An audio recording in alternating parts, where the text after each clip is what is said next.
Bonjour.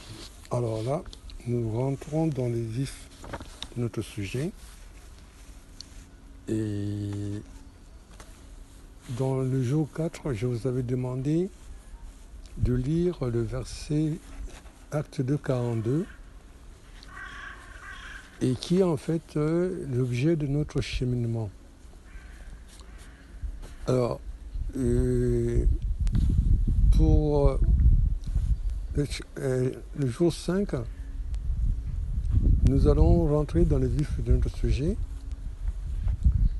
et nous avons essayé de recenser toutes les traductions qu'il y a, enfin beaucoup de traductions qu'il y a par rapport à ce cheminement, par rapport à ce verset. Donc nous avons référencé à peu près 11 Bibles, et puisque nous n'avons pas tous les mêmes Bibles, et les traductions ne sont pas toujours les mêmes. Mais ce qui est important, c'est d'essayer de regarder, comme je vous l'avais dit, quels sont les mots-clés. En fait, on peut répartir ces mots-clés en deux groupes. Il faisait quoi? Premier groupe, par rapport à quoi? Dans ce premier groupe, on peut prendre, il venait de façon assidue pour l'enseignement. Il persévérait dans, régulièrement et fidèlement, les croyants écoutaient. Ils étaient assidus à, fidèles à.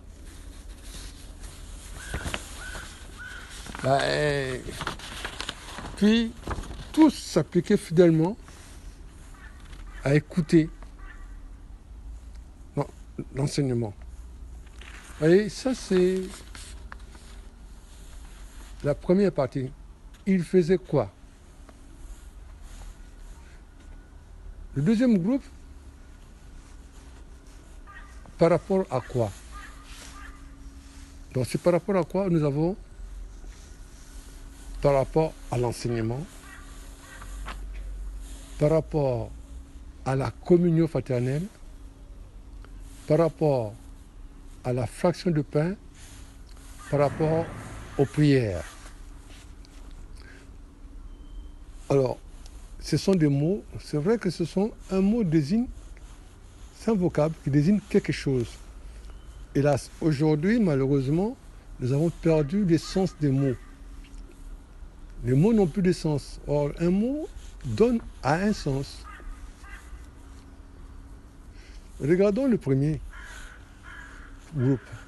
Dans le premier groupe, on dit persévérer. C'est quoi persévérer? C'est insister. Faire tout pour arriver. Le mot assidu. Il faut bien le comprendre, le mot assidu.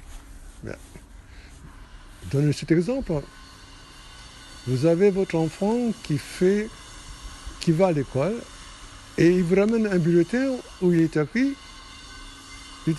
qu'il n'est pas assidu au cours du soir. Mais est-ce que vous serez content? Le mot fidèle. Alors, si on vous dit que votre mari est infidèle, quelle réaction vous aurez? Votre femme est infidèle, quelle réaction vous aurez?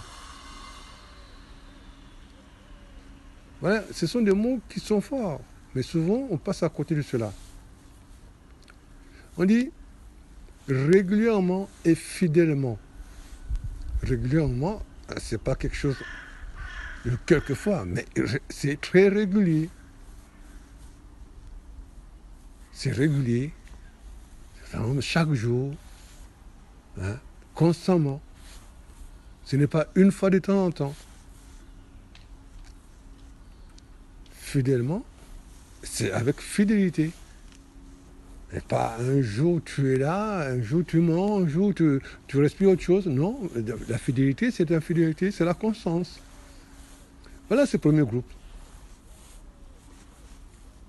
Et ce premier groupe introduit 4 pieds du deuxième groupe. C'est comme une table, il a 4 pieds. Le premier pied ici, c'est, on en parle de l'enseignement ou de la doctrine des apôtres. Le deuxième pied, on parle de la communion fraternelle qui est différente de la division fraternelle. Le troisième pied, qui est la fraction de pain. Le quatrième pied, la prière. Alors, voilà, là, nous sommes, pour l'instant, ce sont que des définitions.